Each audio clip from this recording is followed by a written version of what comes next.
Hey, what's up? Teacher Mike here. And if you are an international student in Canada or you're trying to come to Canada, you want to get your post-graduation work permit, you want to get your permanent residency, you have to listen up, you have to watch this video because the government of Canada has again released some very important news that are going to affect you. So you have to make sure you watch this video until the end so that you don't make any mistakes in your immigration journey. So let's get right into this.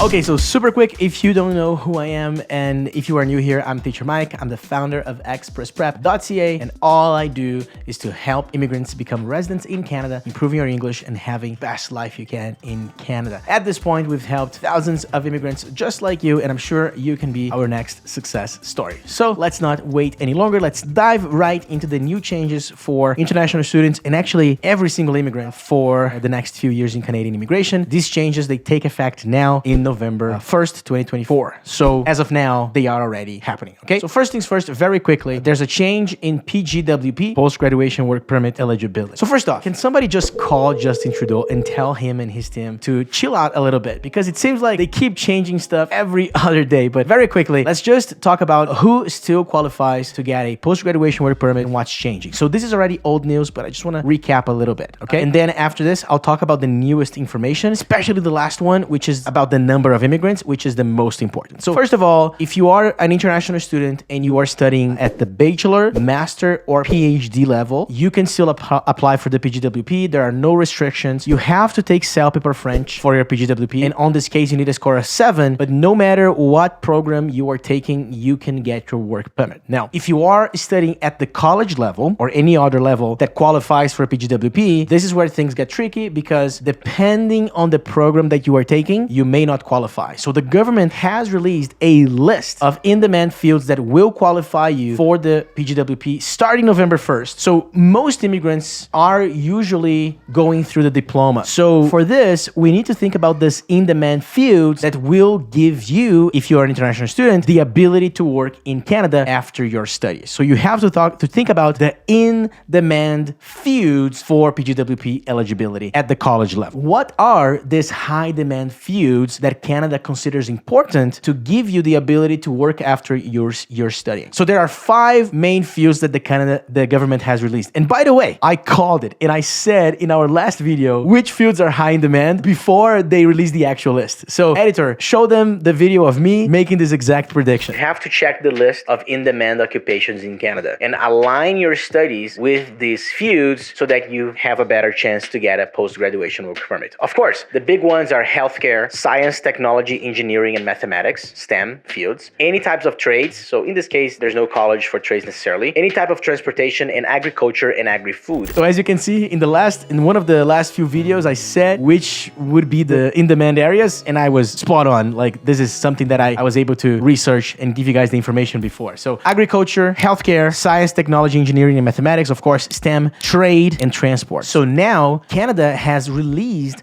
a list, and that list will show you which fields of work give you the ability to have a PGWP. I'll put the link in the description. So if your field of study doesn't match the field of work that's on the list, you will not get PGWP. However, this only applies for students that are joining college after November 1st when this rule took effect. Now, if you are still on your journey to moving to Canada and you're yet to become an international student, here's what you need to consider. You have to decide to study in a field of study that qualifies for PGWP. That's the key. That's the most important thing. So you need to go on the website. I'll put the link in the description, where you're going to find the list of professions, and those list of professions will help you decide what to study. And as I said, they are separated by category in these 5 important categories that I just shared with you. So if you're the type of person that you think you're better with healthcare, then you can look at all the healthcare positions and then you can decide your field of study accordingly. So deciding what to study now is going to be a decision that you will have to make. So if I were you and I'm just starting my immigration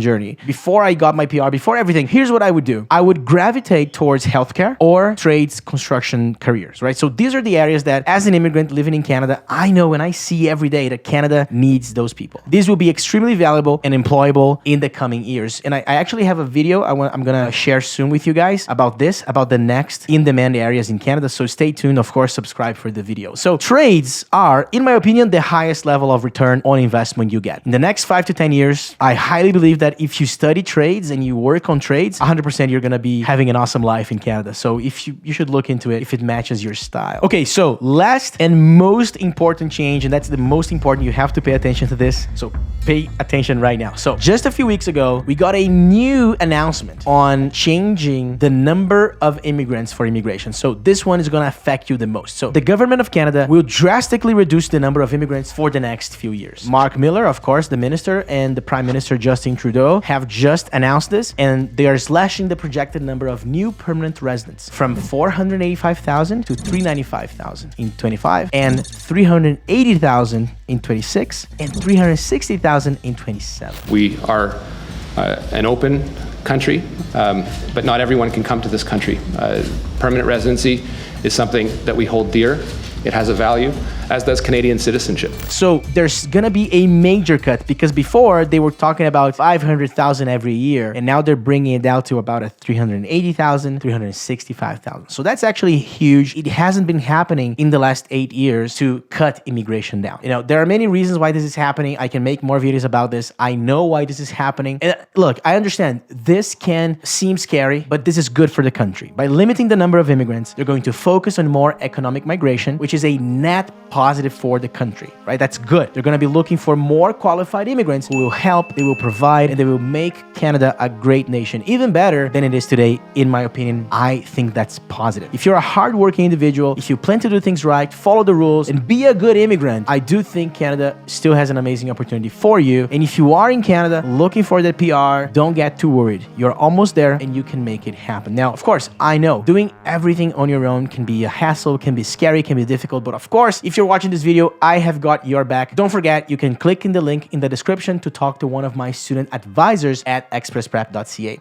If you are already applying for a PR or your post-graduation work permit, we can guide you and help you prepare for the CELPIP test. And we're gonna help you secure your score so that you can get your PGWP, your work permit, and your PR with the highest score possible. Now, you cannot wait anymore, because due to these new regulations, CELPIP spots will fill up quickly, making it harder and more expensive to book your exam. Now, the longer you delay, the more money you could lose by being out of work if you don't have your post-graduation work permit. So if you can, even if you're an international student, even if you're very far from your PR, have your CELPIP test ready now. The score is valid for 2 years, so do it now so you can avoid these hassles later on. All right, so that is it for today. Teacher Mike out. If you found this video helpful, of course, like and subscribe, and drop a comment on what you think about these immigration changes. I read all of the comments. Tell me how you're feeling as an immigrant right now. How does it feel to be an immigrant in Canada right now? How are you feeling about the government? How are you feeling about the changes? I would really love to know. Okay, drop your answers in the comments and drop any questions if you have. I'll see you guys in the next video. Teacher Mike out.